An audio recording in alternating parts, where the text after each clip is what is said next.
जोरदार तालियों के साथ स्वागत कीजिए देश के सबसे अनुभवी नेताओं में से एक, देश के रक्षा मंत्री राजनाथ सिंह जी का। मैं गुजारिश करूंगी टीवी9 भारतवर्ष के मैनेजिंग एडिटर पारितोष चतुर्वेदी से भी कि वो राजनाथ जी के साथ मंच पर आएं और टीवी9 की ओर से उनका सम्मान करें। एक बार जोरदार तालियां हो जाए राजनाथ सिंह जी के लिए। तालियां रुकनी नहीं चाहिए।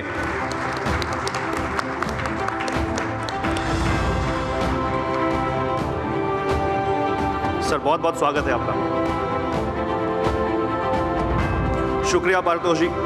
तो राजनाथ सिंह जी के साथ सवाल जवाब के लिए मैं मंच पर अब आमंत्रित करना चाहूंगा मेरे सहयोगी निशांत चतुर्वेदी को। निशांत,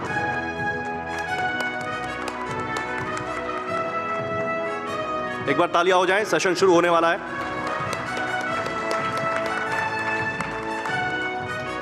मैं चाहूंगा एक बार हमारे सेशन की शुरुआत है, बहुत जोरदार तालियों से राजनाथ जी का स्वागत करते हैं, क्योंकि अभी देश वाकई में बड़े मजबूत हौसलों के साथ आगे बढ़ रहा है और उसमें रक्षा की अगर बात की जाए तो सबसे महत्वपूर्ण है। राजनाथ जी, आपको एक बहुत सरल, सौम्य और मिलनसार नेताओं में से एक माना जाता है, लेकिन लोग कहते हैं कि जैसे ही आप रक्षा मंत्री बने हैं आप एंग्री यंग मैन बन गए। चीन और पाकिस्तान पर जमकर धारते हैं और उनके पसीने छूट जाते हैं।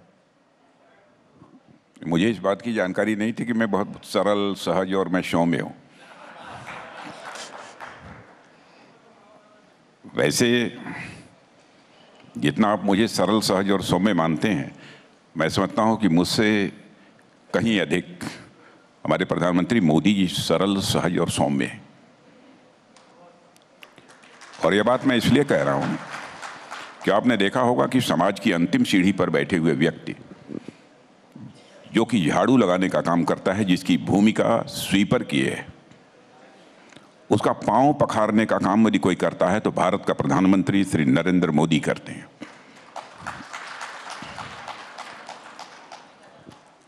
गरीब परिवारों के साथ बातचीत करते समय उनका कैसा सहज, सौम्य और सरल व्यवहार रहता है, उसे भी आपने देखा होगा। तो मैं कह सकता हूं कि एक अहंकार मुक्त मुख्य प्रधानमंत्री, लेकिन मैं उतना सरल हूं, सहज हूं, सौम्य हूं, इसकी जानकारी पहली बार मुझे हुई है। लेकिन परमात्मा की यह कृपा जरूर है मेरे ऊपर कि मन में जल्दी अहंकार पैदा नहीं होता है, क्योंकि हमारी मान्यता है कि जिस व्यक्ति के अंदर अहंकार पैदा होता है, स्वाभाविक रूप से उसका कद अपने आप छोटा हो जाता है। जैसे किसी नंबर के पहले कोई पॉइंट लगा दीजिए तो उस पॉइंट की वैल्यू कम हो जाती है।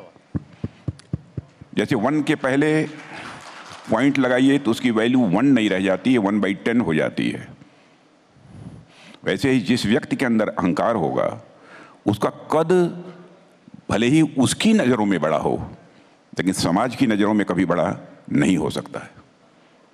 इसलिए यदि आपने कहा कि मैं सरल, सहज, सौम्य हूँ, तो इसका मतलब कि ईश्वर की मेरे ऊपर भी कृपा है। यदि हूँ तो मैं इसकी गारंटी नहीं देता कि मैं हूँ,